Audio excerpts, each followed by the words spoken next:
kabataan ko tong sa mga kanta ko. Nababawan talento na bibihiran nyo sa iba na makitaan. Nung nakita ko yung sarili ko sa dating ako, di ko na mapalayan na gumaganda. Nakatagagawa ako ng mga kanta katagalan. Kaya ako magpaulan ng mga bara na may aral ka mapupulutan. Marami-rami na rin natutunan na mga aral na pwede kitang turuan. Hindi sa nakikipagbaruan, meron ka talaga sa akin matutunan. Kaya ako yung patunayan, o sige to, ikaw ay aking papayuhan. Di bali ng mataba, basta nakakatayo ka pa. Kahit nasa taas ka na, sa taas ka pa din titingala. Marami ka pang malalabanan, pero kaya mo yan nalabanan. Kahit pa madilim ang daanan, sa dulo maliwanag naman sisilayan.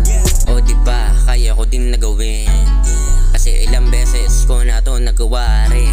Ngayon pag-flex na ang aking gagawin, para to sa mga utak na mahangin. Pag-aaral at pagrarap, nagawa kong pagsabayin. Habang kayo mga walang kwenta nagawang atwagin. Di mo ba nakikita sarili mo sa salamin? Sa mga magulang mo, nakaasa ka pa rin. Habang ako nandito, napansin ni Sir Jack na hindi makapaniwala nung para ba ako makukunpal. Lalapagan agad kapag nakagawa ng beat na so fine. Utak ko palaging online, inyo palaging naka-offline.